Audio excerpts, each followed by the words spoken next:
لمبی چوڑی گفتگو نہیں ہے، اختصار کے ساتھ بات ہے۔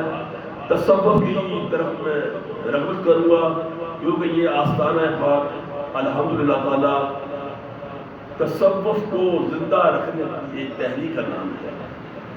ہم نے مخلوق خدا کے اندر صوفیانہ تعلیم کو زندہ کرنا ہے۔ ہم نے اس آستانہ عالیہ پاک کے پلیٹ فارم پر ہر چھوٹے سے لے کر بڑے تک کو قرآن کی تعلیم اس کے مذہب کے مطابق دینی ہے تاکہ وہ شخص دنیا سے بے رغبت ہو کر اللہ کی طرف رغبت کیا دے۔ تو میں نے جو قرآن پاک کی تلاوت آپ کو سامنے کی ہے، اس کا میں تھوڑا سا لمبے لباب پہلے سمجھا دیتا ہوں تاکہ پھر میں ترجمہ کروں گا آپ کو سمجھ آ جائے۔ اللہ نے اس آیت کریمہ کے اندر پتھروں کا ذکر کیا ہے کہ پتھر ہے، تو سبھی جانتے ہیں کہ پتھر سخت چیز کا نام ہے، جہاں سے مرضی آپ پتھر اٹھا دیں وہ سخت ہوگا۔ یہ نہیں ہے کہ پتھر کو جب مارا جائے پتہ چلے گا یہ سخت ہے، پتھر ہوتا ہی سخت ہے۔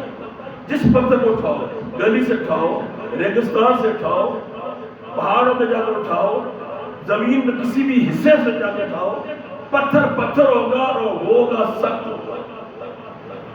تو اللہ نے پتھروں کا ذکر اس آیت کریمہ کے اندر کیا ہے اور پتھروں کو 3 حصوں میں تقسیم کیا ہے۔ لوگوں، ایک پتھر ایسا ہے جس سے نہر نکلتی ہے، پہلی قسم ہے۔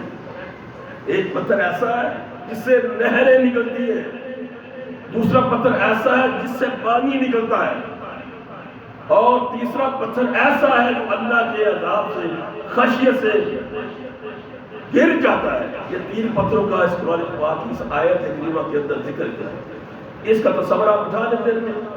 آپ نے قرآن کی آیت پڑھوں گا، اس کا ترجمہ کروں گا، ساتھ ساتھ اس کی تشریح ہوگی، پھر انشاءاللہ تعالیٰ آگے چلیں گے۔ ثم قست قلوبكم من بعد ذلك فهي كالحجارة، اور پھر تمہارے دل اس طرح سخت ہو گئی۔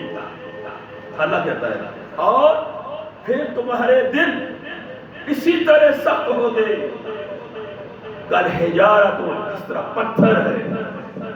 اللہ کہتا ہے انسان تیرا دل پھر اسی طرح سخت ہو گیا جس طرح ایک پتھر ہوتا ہے، بلکہ اشد و قسوۃ، بلکہ اس سے بھی زیادہ سخت ہو گیا۔ اللہ